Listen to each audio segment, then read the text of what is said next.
Très bien. Bonsoir à tous. Alors vous avez vu dans les présentations précédentes qu'on est capable d'étudier l'antimatière, même si c'est très rare, en l'étudiant par exemple dans les rayons cosmiques ou en la produisant dans des accélérateurs de particules et en l'étudiant dans les grands détecteurs du LHC par exemple. Mais clairement ce qu'on aimerait bien, c'est en fait avoir un petit bout d'antimatière et de pouvoir tranquillement le scruter comme on veut. Et bien ça c'est possible en fait au CERN où on fait des expériences dédiées à l'antimatière. Alors si vous voulez faire votre propre expérience d'antimatière, qu'est-ce qu'il va vous falloir? Tout d'abord, rien.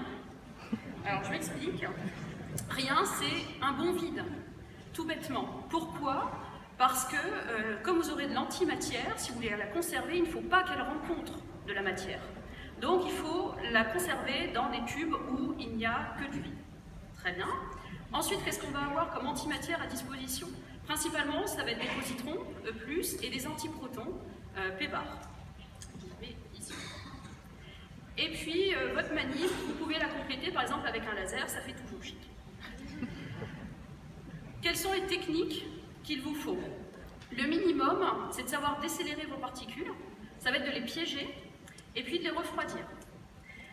Et enfin, il faut garder en tête qu'une façon de vous assurer que votre manip a fonctionné, eh bien, c'est d'utiliser le fait que l'antimatière peut s'annihiler. Et donc, vous pouvez faire en sorte que votre expérience déclenche l'annihilation, et ça vous donnera un très clair signal qu'elle a fonctionné.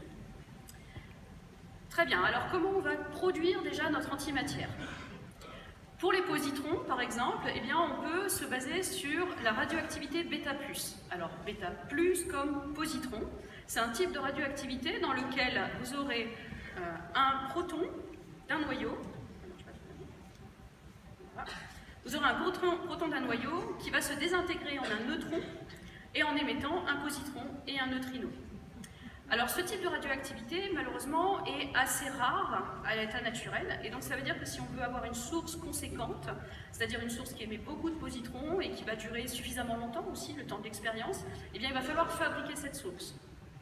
Une très très bonne source va être capable de nous fournir 10 millions de positons par seconde. Alors vous verrez que j'ai fait une petite précision, j'ai marqué lent.